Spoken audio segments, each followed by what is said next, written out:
Hello. अब मैं आपको रिटायरमेंट ऑफ पार्टनर का थर्ड टॉपिक करवाने जा रहा हूँ, अकाउंटिंग ट्रीटमेंट ऑफ गुडविल। देखो, adjustments need to be made on the basis of capital accounts. हमें अकाउंटिंग ट्रीटमेंट की करना है जब गुडविल का रिटायरमेंट के टाइम, उसके टाइम पे हमें जितनी भी एडजस्टमेंट करनी है that are through be done through capital accounts. इसके लिए जो हम जर्नल एंट्री पास करेंगे that will be continuing partners capital account debit in gaining ratio to retiring at deceased partners capital account with share of goodwill। देखो, retirement के time पे जितना retiring partner का शेयर ऑफ गुडविल है उसको हम उससे क्रेडिट कर देंगे, और जो बाकी हमारे पास कंटिन्यूइंग पार्टनर्स हैं उनके कैपिटल अकाउंट डेबिट हो जाएंगे इन गेनिंग रेशियो। अगर ये तो था गुडविल देने का। If goodwill already appears in the book, उस टाइम पे हम क्या करेंगे? देखो, ये सिमिलर एंट्रियां जो हमने एडमिशन पे पास ऑन की थी, all partners capital account will be debited in old ratio to goodwill account goodwill existing in the books। यानी बुक्स में उस टाइम पे जितनी गुडविल अपीयर हो रही है उसको हम कर देंगे क्रेडिट। सो अब डायरेक्ट हम इसका प्रैक्टिकल क्वेश्चन करते हैं। सो अब मैं आपको करवाने जा रहा हूं रिटायरमेंट के टाइम पे treatment of goodwill. Retirement of partner उस टाइम पे ट्रीटमेंट ऑफ गुडविल। सबसे पहले देखो, let's have a look at the statement. हमें स्टेटमेंट में क्या दिया? वो कह रहे हैं सुरेंद्र, रमेश, नरेश एंड मोहन, यानी Surendra, Ramesh, Naresh and Mohan and partners in the firm sharing profits in the ratio 2:1:1 on the retirement of Naresh. यानी नरेश अब रिटायर हो गया फर्म से। The goodwill was valued at 72,000। इस टाइम पे जो गुडविल थी उसकी वैल्यूएशन, यानी कि फर्म की गुडविल की, वो 72,000 की थी। Surendra, Ramesh and Mohan decided to share future profits equally. अब जो तीनों कंटिन्यूइंग पार्टनर्स हैं उनका जो प्रॉफिट शेयरिंग रेशियो है दैट इज इक्वल, उन्होंने पहले ही डिसाइड किया हुआ है। वो कह रहे हैं पास necessary journal entries for treatment of goodwill. इसको सॉल्व करने से पहले सबसे पहले तो हम गुडविल का शेयर नरेश का निकाल लें। नरेश कितने शेयर के लिए रिटायर हुआ है? दैट इज 2 + 1 3, 3 + 2 5, 5 + 1 6, यानी वो 2/6 शेयर के लिए रिटायर हुआ। Therefore N's share of goodwill that will be 72,000 का 2/6। अगर हम इसको सॉल्व कर लें it will be 72,000 into 2/6, 24,000। Okay, ये नरेश का शेयर था। अब हम क्या करेंगे? अब हम इस शेयर में गेनिंग रेशियो निकालेंगे। देयरफॉर गेनिंग रेशियो, देखो गेनिंग रेशियो में सबसे पहले जो गेन हुआ है एस को, उसका न्यू शेयर था 1/3, उसमें से उसको ओल्ड यानी 2/6 माइनस कर दें। 6 एलसीएम, 3 2 6 6 यानी 2 इधर आ गया। एस का कभी कोई गेन हुआ ही नहीं। ओके, नेक्स्ट आर का देखते हैं। आर का न्यू था 1/3, उसमें से उसका ओल्ड 1/6, 6 3 2 यानी 1, इट विल बी 1/6। अब m का देखते हैं। m का न्यू था 1/3, उसमें से अगेन 1/6, इसको 1/6 से ये आ गया, यानी r और m ने 1:1 के रेशियो में गेन किया। जो हम जर्नल एंट्री डालेंगे that will be of only r and m's capital account. यहाँ पे डालते हैं जर्नल। देखो, जिनके पार्टनर्स, जो कंटेनिंग पार्टनर्स, उनके कैपिटल अकाउंट हम कर देंगे debit, that will be R's capital account debit.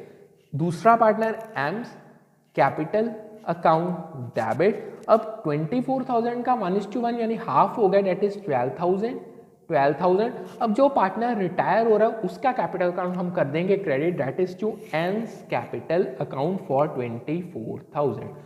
इस तरीके से जर्नल एंट्री डाली जाती है for the treatment of goodwill. अब इसका एक और क्वेश्चन देखते हैं।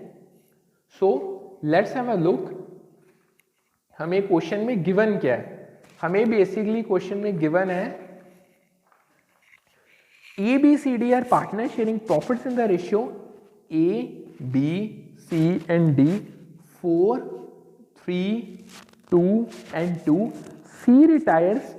सी retire and remaining partners decided to share future profits in ratio 5 3 and 2।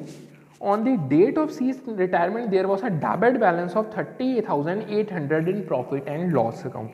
अब देखो यहाँ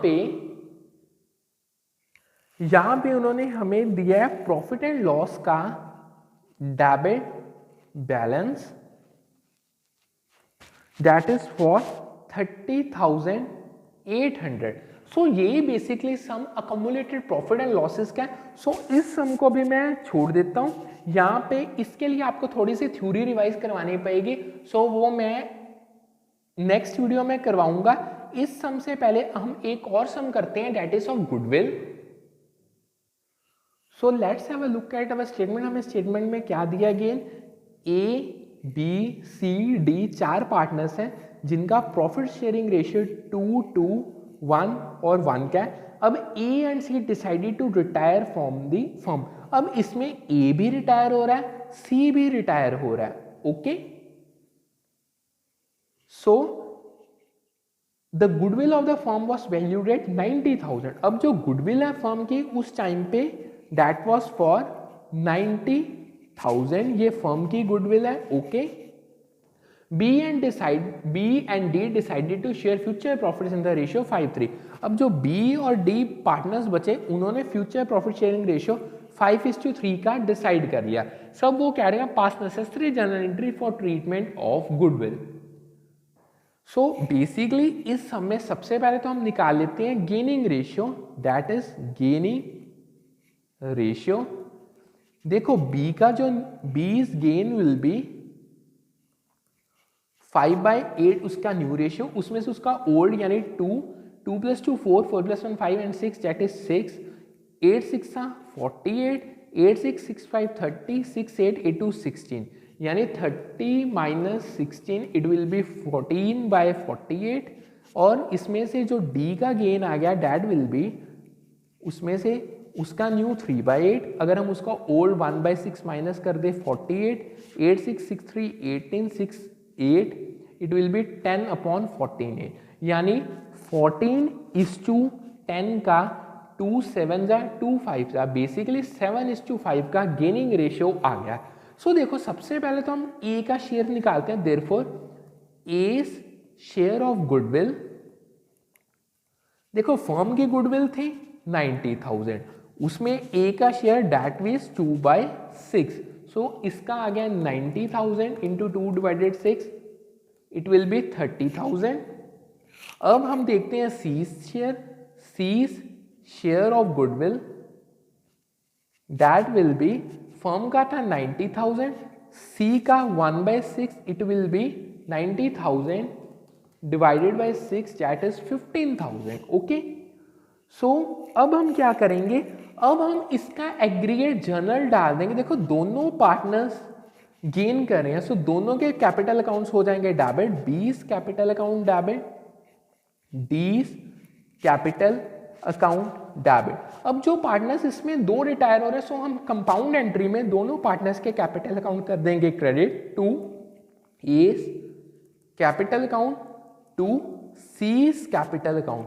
अब जो ये है 30,000 और ये है जो 15,000। देखो अब इन दोनों का टोटल 45,000 हो गया, उसको हम डिस्ट्रीब्यूट कर देंगे गेनिंग रेशियो में। So it will B 45,000 into 7 divided by 12 यानी 26,250 इधर आ गया और 18,750 इधर आ जाएगा। सो इसके साथ ये सम होता है कंप्लीट।